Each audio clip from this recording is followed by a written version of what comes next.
Welcome back to True God Code. If you are new here, we are glad you found this. This channel exists for one purpose: to take the ancient prophetic texts of the Bible, apply the most rigorous research methodology we know, and document what we find. We label everything, fact, pattern, or inference. We state our confidence levels honestly.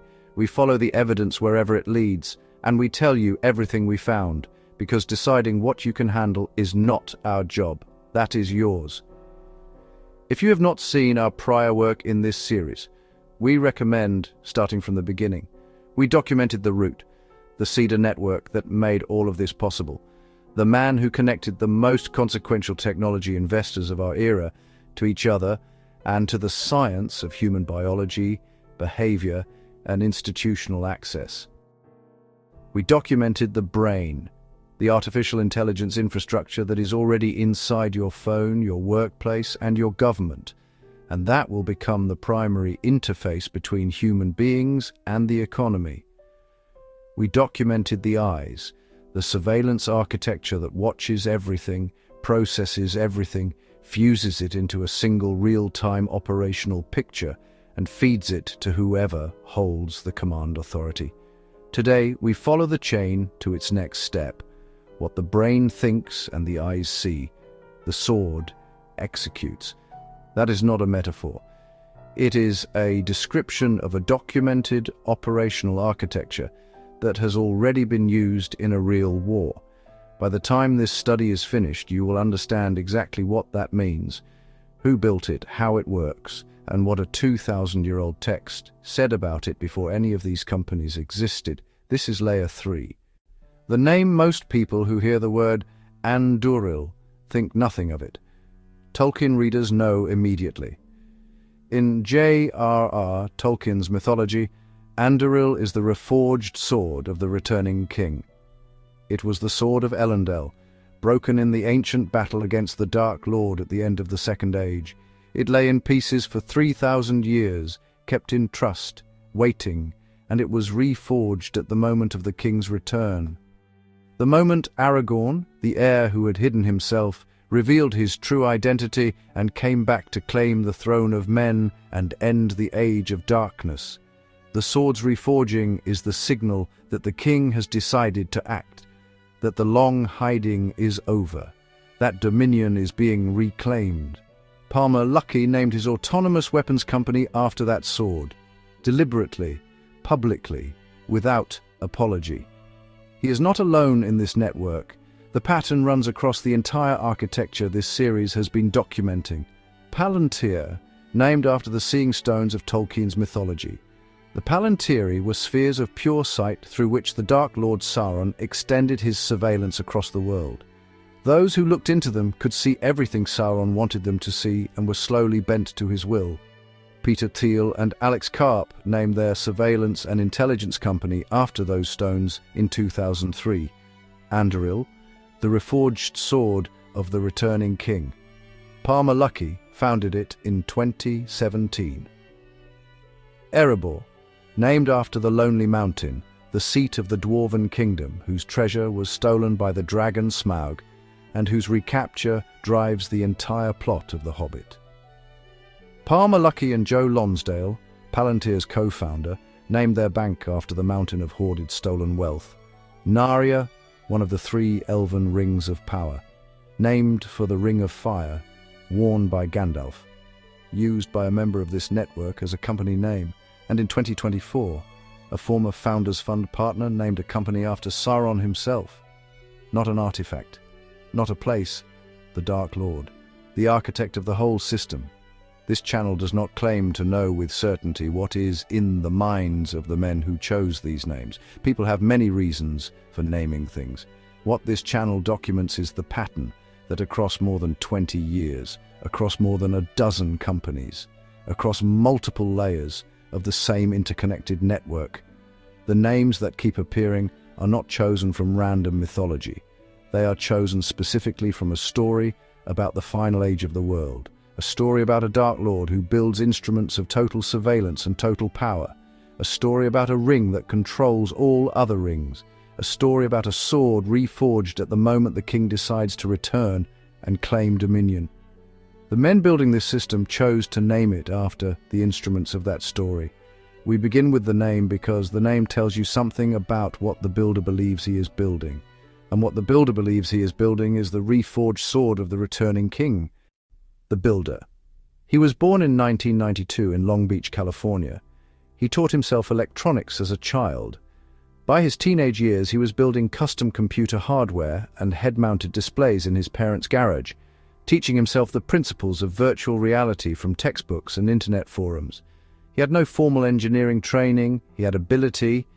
He built the Oculus Rift virtual reality headset and launched a Kickstarter campaign in 2012 that raised nearly $2.5 million in a month.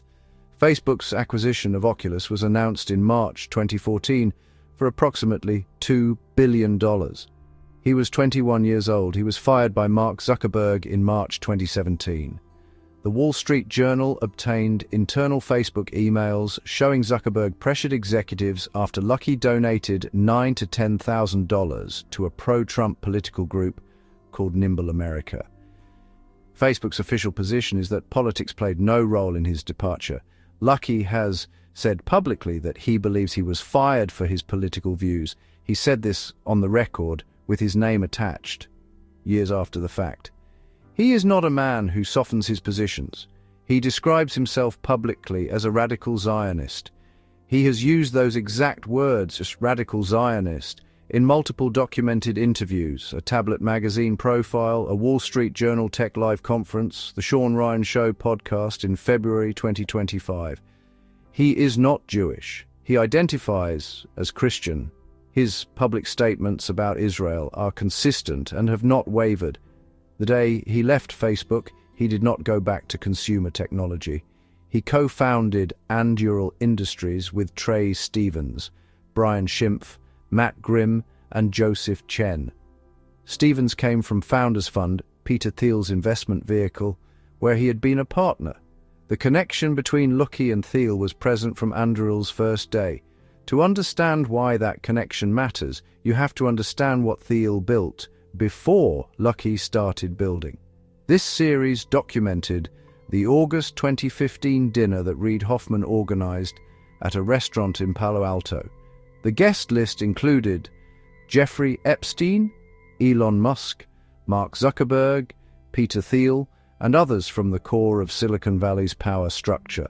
Hoffman introduced Thiel to Epstein at that dinner. Thiel confirmed this publicly in 2024.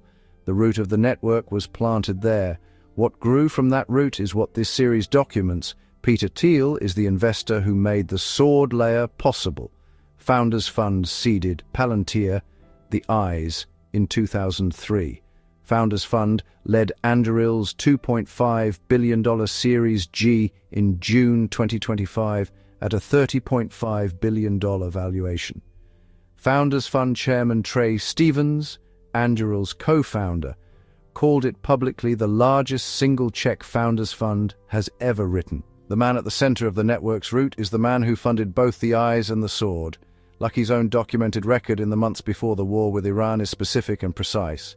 During the week of February 16th through 20th, 2026, Luckey made a quiet visit to Israel. It was organized by Josh Wolf of Lux Capital and first reported by the Israeli financial news outlets Calculist and Haaretz on February 20th. Luckey met with Prime Minister Benjamin Netanyahu. He met with senior officials from Israel's Ministry of Defense and Prime Minister's office. He also participated in a presentation for 10 Israeli defense technology startups, organized by Israel's Directorate of Defense Research and Development. The joint US-Israel operation against Iran began 8 days later, on February 28, 2026. The Israeli outlet Ynet published an investigation titled "Meet the Billionaire in Flip-Flops, Powering Israel's AI Weapons Against Iran." It stated in the journalist's own assessment that there is little doubt Anduril's products played a significant and mostly covert role in the operation. Luckey himself spoke to Axios on March 14th, acknowledged his company's involvement, and said he would discuss specifics after things settled down. We document this at pattern confidence. Winnett's characterization is journalistic inference. Anduril has not officially listed specific products deployed in specific strikes, but the timeline, secret visit, 8 days, war, is documented fact. Lucky's acknowledgement is documented fact. Winnett's reporting is documented fact. China sanctioned him personally on December 26, 2025. Under China's anti-foreign sanctions law, triggered by a US arms sale package to Taiwan. The order froze his Chinese assets, banned transactions with Chinese entities, and denied him entry to China, including Hong Kong and Macau. His response on social media, he thanked his family, his team, and his Lord Jesus Christ for the honor. He repeated the sentiment at CES 2026. He co-founded Erebor Bank, named after the mountain of stolen gold, with Joe Lonsdale, the co-founder of Palantir, two defense and surveillance industry architects building a bank together and naming it after a dragon's hoard. The bank is headquartered in Columbus, Ohio, the same metro area where Anduril is producing autonomous weapons at industrial scale. The framework notes this network of connections without claiming they constitute proof of any specific prophetic fulfillment. What it documents is that the same small number of interconnected individuals funded by overlapping portfolios tracing back to the same root network are building every layer of the system this channel has been examining. That is documented fact. What it means is what this series exists to examine honestly. Arsenal 1. In Pickaway County, Ohio, roughly 20 miles south of Columbus, there is a facility that most Americans have never heard of. It is called Arsenal 1. The name is deliberate. The word arsenal carries two meanings simultaneously: the place where weapons are made and the preparation for decisive conflict. Anduril chose both. Building 1 is 775,000 square feet. The full campus spans 500 acres, with 5 million square feet planned at complete build-out. 22 production workstations occupy the primary manufacturing hall.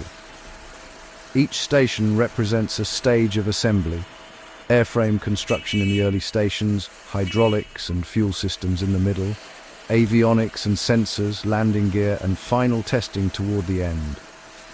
Production began on March 23, 2026.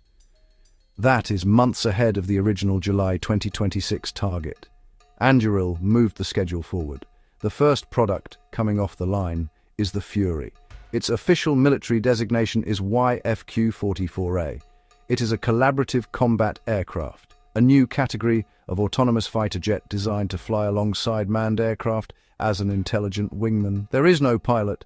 The aircraft navigates autonomously, responds to changing tactical conditions, and executes its mission without a human being making real-time decisions in the loop. Initial production is targeted at 50 aircraft per year on a single shift, scaling to 150 per year on a 3-shift schedule, a production cycle of 1 day and 6 hours per aircraft at full rate.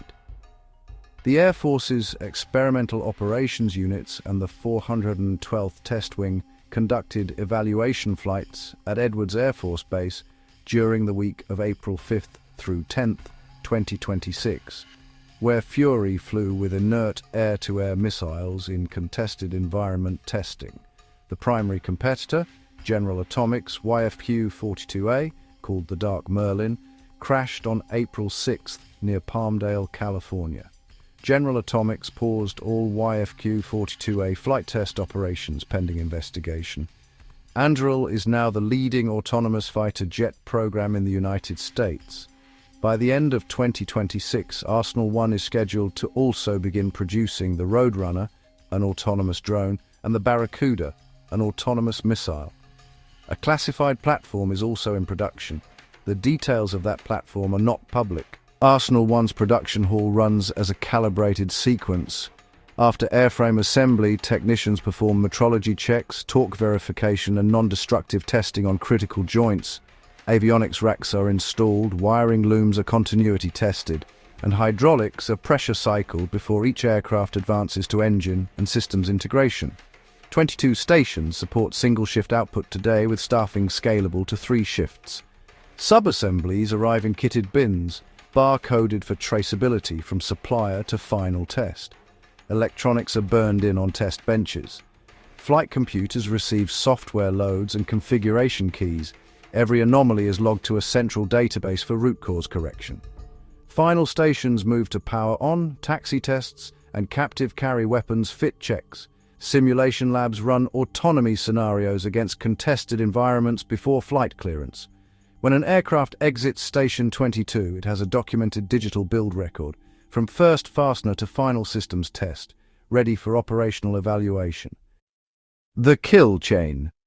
To understand what the sword layer actually is, not as a collection of individual companies but as a system, you need to understand how the pieces connect. A kill chain is a military concept. It describes the sequential steps required to identify a target, make a decision to strike, and execute that strike. Traditionally, human beings sit at multiple decision points in that chain. A human analyst identifies a target. A human commander authorizes a strike. A human pilot flies the aircraft. Human judgment is present throughout. What the network documented in this series has built is something different. It is a kill chain in which no human operator is required at any point from identification through destruction. The identification is artificial intelligence. The decision support is artificial intelligence. The delivery is an autonomous aircraft flown by an artificial intelligence pilot. The global connectivity that makes it all work is a classified satellite network, and the machine that assembles and improves the targeting intelligence is trained by another company in the network. Here is how the chain works, step by step. Step 1. Palantir identifies the target.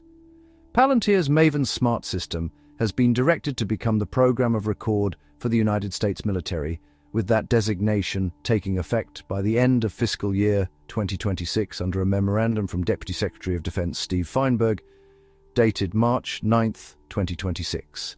The system fuses sensor data from ground radar, aerial reconnaissance, satellite imagery, electronic intelligence, and signals intelligence into a single unified operational picture in real time. It has been deployed across more than 35 military services and combatant commands. At the time of the Iran operation, it had more than 25,000 active users. The system is named after the Tolkien Seeing Stones, the Palantiri, through which Sauron extended his surveillance across the world. During Operation Epic Fury, the Pentagon's Chief Digital and AI Office publicly confirmed that Maven's Smart System was used to conduct strike missions across the entire battlespace, 13,000 targets over 38 days. At peak, the system compressed the targeting cycle from initial data to strike authorization to approximately 86 seconds. That number was reported publicly by Pentagon officials. 86 seconds from identification to decision. Step 2. Scale AI trains the targeting intelligence. Alexandra Wang co-founded Scale AI in 2016 at the age of 19, dropping out of MIT.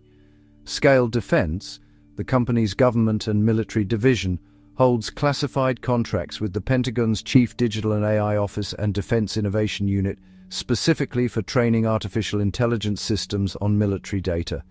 The machine learns what a valid target looks like. The machine learns the patterns that distinguish a weapons facility from a school.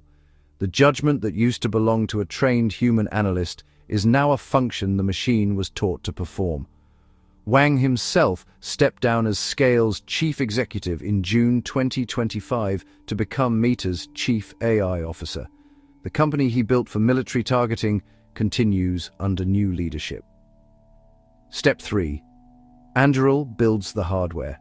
The autonomous fighter jet, the autonomous drone, the autonomous missile. Arsenal 1 produces them at scale.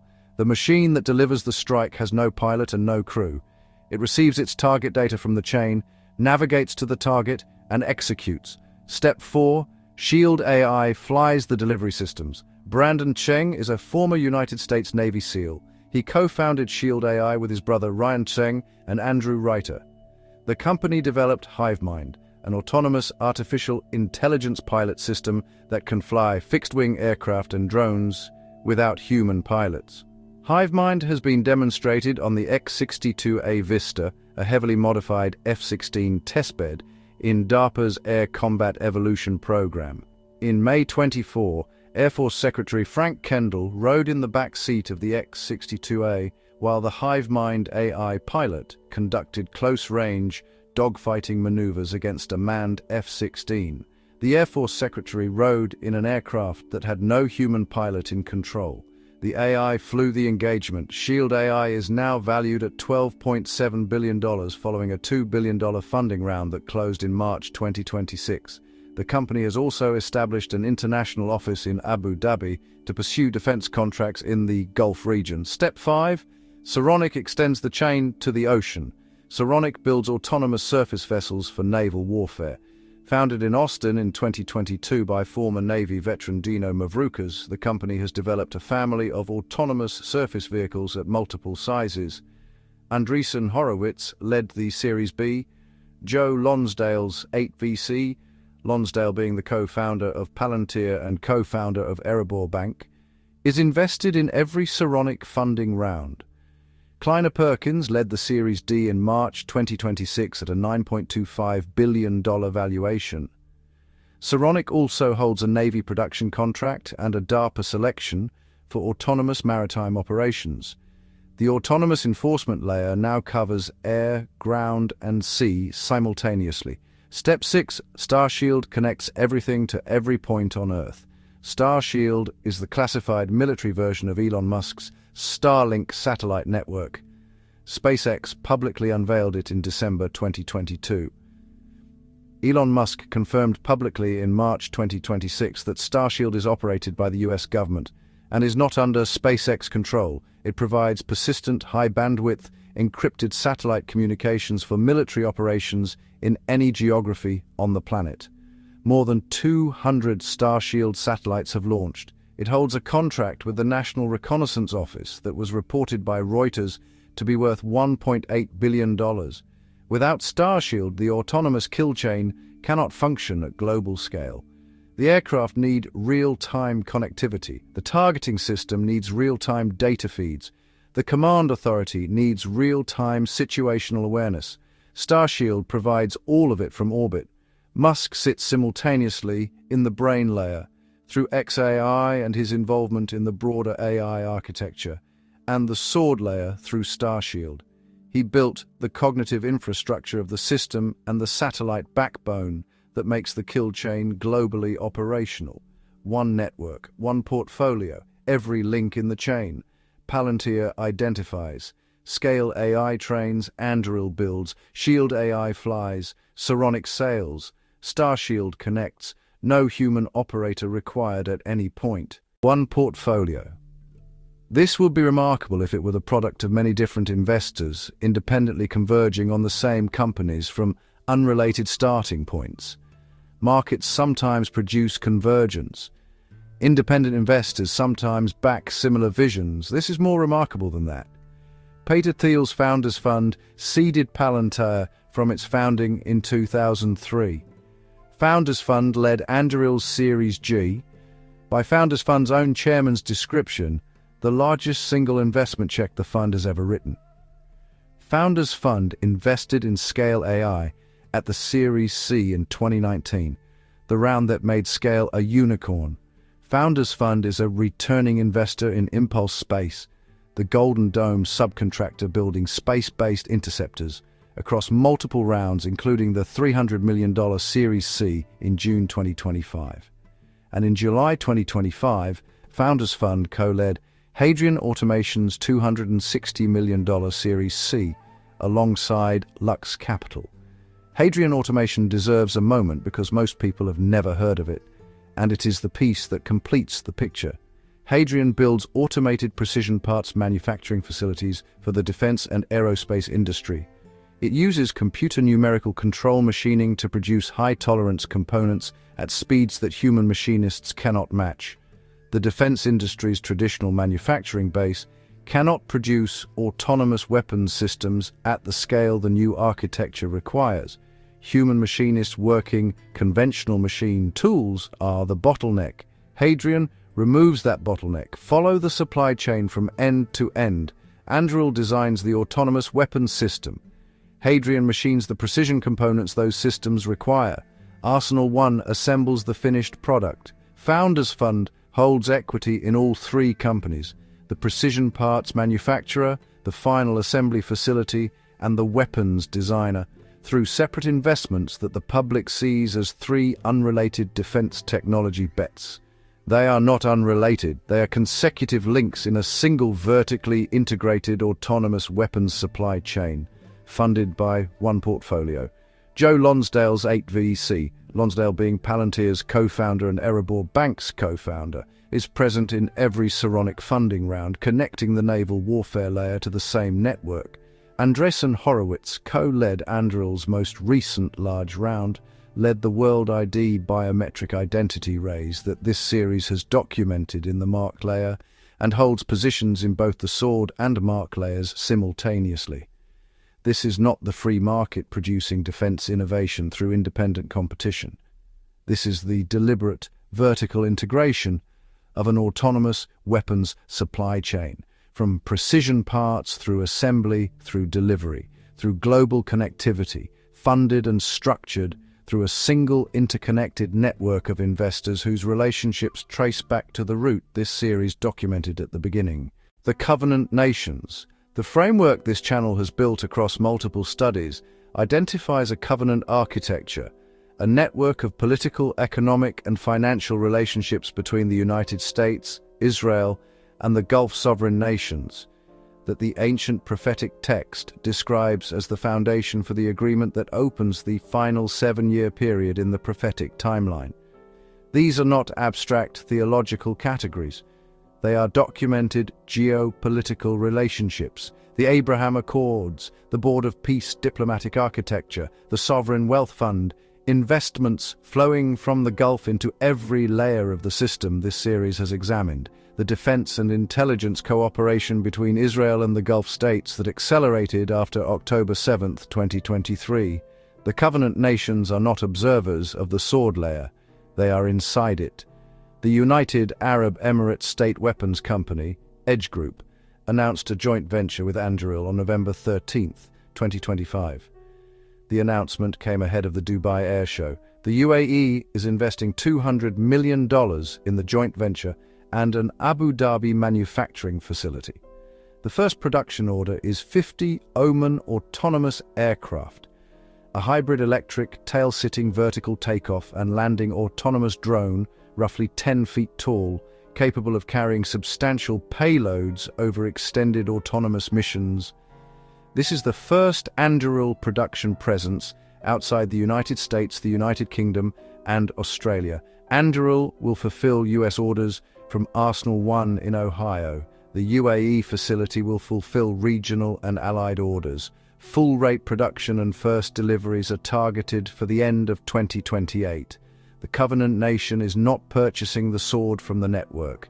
It is co-producing the Sword with the network.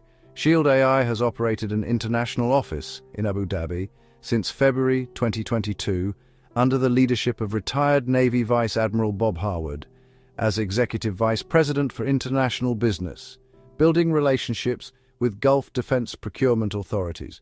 The framework notes this documented overlap without forcing conclusions beyond what the evidence supports. What it documents is this: the same sovereign nations that appear in the ancient text's description of the covenant architecture are the same sovereign nations whose state weapons companies and sovereign capital are co-invested in the autonomous weapons infrastructure this channel has been documenting. That overlap is documented fact. Whether it represents coincidence, geopolitical strategy, or something the ancient text anticipated, that is the question the framework examines honestly and invites you to examine for yourself. Proof of concept. There is a moment in every research series, like this one, where the documented infrastructure stops being theoretical. That moment has already happened. On February 28, 2026, at approximately 1:15 in the morning Eastern Time, a joint United States and Israeli military operation against Iran began. It was designated Operation Epic Fury by US Central Command. The Israeli military designated their component Operation Roaring Lion.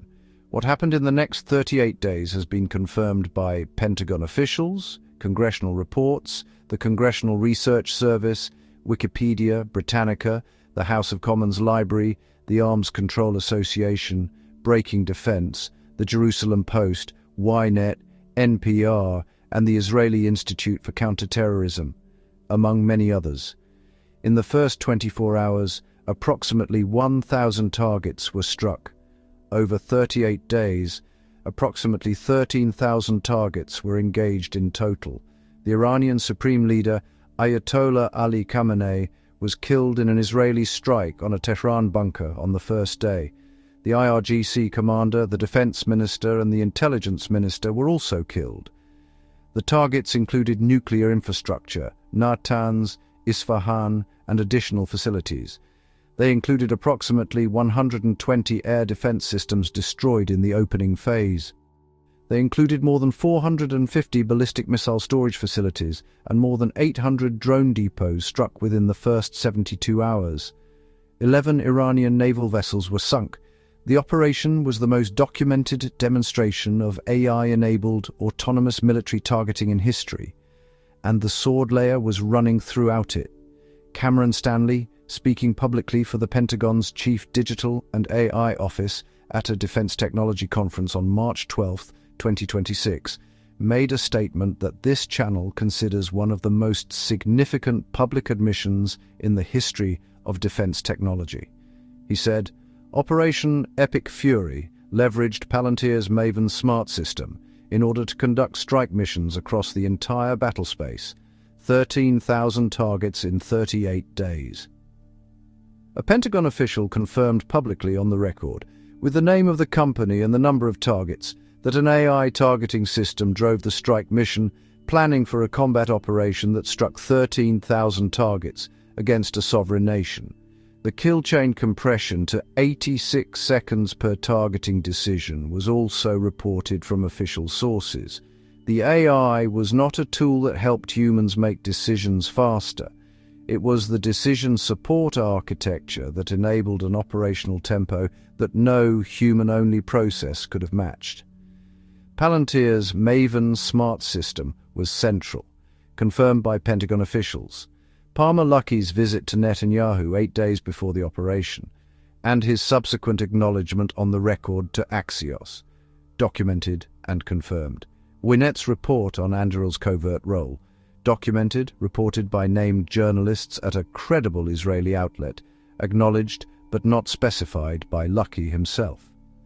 Starshield providing the satellite communications backbone, documented by Breaking Defense and JNS in their coverage of the operation's technical architecture. The system was not waiting to be deployed. It had already been deployed. The chain that this channel has been documenting was running at industrial scale during a real war that killed the leader of a nation-state and struck 13,000 targets over 38 days. The prophetic identification. The Book of Revelation, chapter 13, verse 4, asks a question that the original audience would have understood as rhetorical.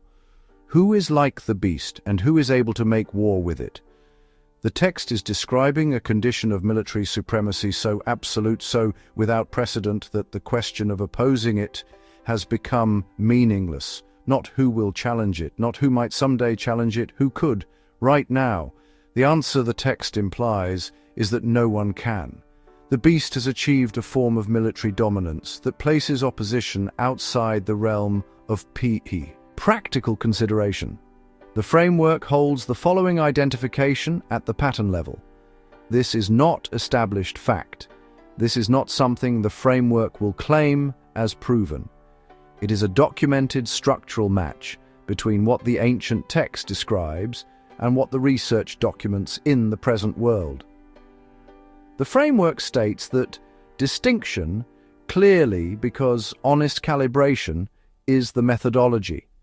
A motivated and careful critic can push back on this identification. The framework invites that scrutiny. What the research documents is a fully autonomous kill chain, identification through artificial intelligence, training through artificial intelligence, airframe construction, and autonomous missile production at industrial scale.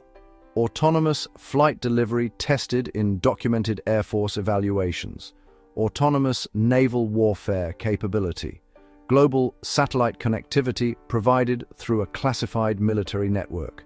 No human operator required at any point from the moment a target is identified to the moment it is struck. Built by a single interconnected network of investors and founders whose relationships trace back through 2 documented decades to a common seeder network. Named, company by company, instrument by instrument, after the weapons of the Dark Lord in a mythology about the final age of the world, co-produced with the sovereign nations that appear in the same ancient text in its description of the final political covenant. Tested in a combat operation that a Pentagon official publicly confirmed involved 13,000 targets over 38 days, using the same AI targeting system that is being scaled across the entire United States military, operating now at industrial production scale. The framework does not claim that any individual in this study is the beast of revelation. It documents a system. The system is what the text describes, a condition in which, as Maven compresses targeting cycles to 86 seconds and Arsenal 1 produces autonomous fighter jets at a cycle time of 1 day and 6 hours per aircraft, the question the text asked 2,000 years ago becomes increasingly the right question to be asking. Who is able to make war with it? The text that described it was written by a man on the Greek island of Patmos 2,000 years ago. He had no frame of reference for artificial intelligence. He had no concept of autonomous aircraft. He'd never heard of satellite communications or computer numerical control machining or indefinite delivery, indefinite quantity contract vehicles. He described what he was shown in the language available to him. The framework asks one question of the evidence, not whether you accept the theological framework, not whether you believe the interpretation, whether the documented facts and the companies, the investments, the contracts, the names, the confirmed operational use in combat match what the text describes. You have now seen the documented facts. That question is yours to answer. What this means for Christians and the world. For the world, the documented facts of this study carry weight entirely apart from any prophetic framework. A fully autonomous weapons kill chain has been built, funded and used in a real war. It operates without human decision-makers at any stage from target identification through strike execution. The targeting cycle has been compressed to 86 seconds. It struck 13,000 targets over 38 days. It killed the supreme leader of a nation-state. It was confirmed by a Pentagon official at a public conference using the name of the company that built the AI and the number of targets it processed. The men who built it are connected to each other through 2 decades of documented relationships tracing back through the route this series documented from the beginning.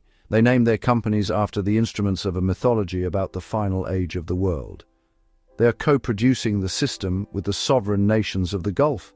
They are scaling it now at Arsenal 1, at the UAE facility, through Hadrian's precision manufacturing, through Starshield's orbital backbone, with a speed and intentionality that the public record does not obscure. This is not a warning about the future. These are descriptions of what happened in February and March of 2026, confirmed by named officials in official statements, reported by major news organizations across multiple countries, and documented in congressional research and international legal institutions. For Christians, the question is the same question every study in this series has raised. If the ancient text described a system, a condition of military supremacy so complete that the question of opposition is rendered meaningless, a system built through a covenant architecture involving specific nations, a system that operates through instruments whose names in this network point back to a mythology about the final age of the world. And if the research documents that system point by point, company by company, investment by investment, combat operation by combat operation, then what does that mean for everything else the text says? The text does not end with the beast system at the height of its power. It ends with the system's destruction. The same document that describes the kill chain describes what dismantles it, And what dismantles it is not a competing weapons system. It is not a superior technology. It is not a coalition of nations with greater military capacity. The text is specific about what ends it. The instruction for those who see clearly what is being documented has not changed across 2,000 years. Do not be afraid. Do not be deceived. Know what you are looking at, understand what it is, and refuse to serve what you can see clearly for what it is. That refusal is not passive. The texts this channel studies are consistent on one point across every prophet who addressed this moment. The people who matter in this period are not the ones with the most power. They are the ones who, when they can see clearly what the power is and what it serves, refuse to pretend otherwise, refuse to call it something it is not, refuse to participate in it in exchange for security or comfort or the appearance of belonging. That refusal begins with seeing clearly.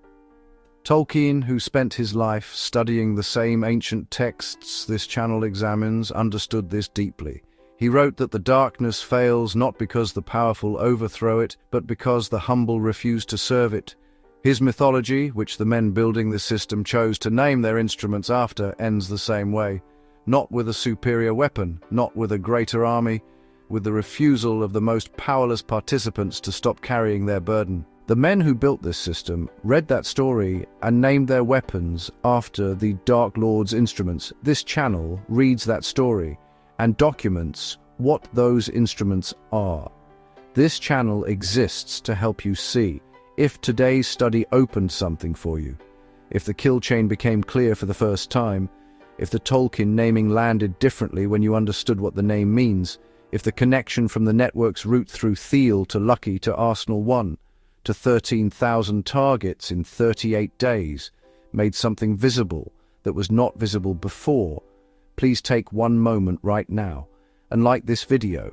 It costs nothing, and it tells the platform this research deserves to reach the people who need it. Subscribe if you have not already. The next layer is the mark, the biometric identity and transaction control infrastructure that the ancient text describes as the mechanism through which no one may buy or sell.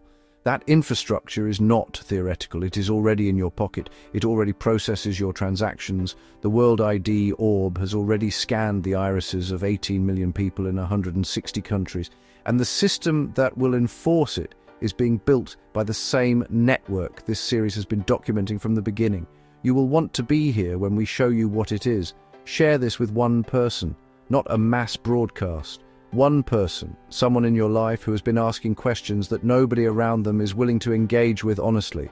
Someone who senses something is wrong with the direction of the world but has not yet found a framework for what they are sensing. Those people exist in almost every life. This research was built for them. We are grateful for every person who watches this channel and takes this work seriously. The framework is not built for the comfortable. It is built for the ones who can follow evidence wherever it leads, hold conclusions at honest confidence levels, state clearly what is fact and what is inference, and refuse to look away from what the research actually shows. We do not interpret, we decipher, then we watch. Thank you for being here. We will see you in the next one.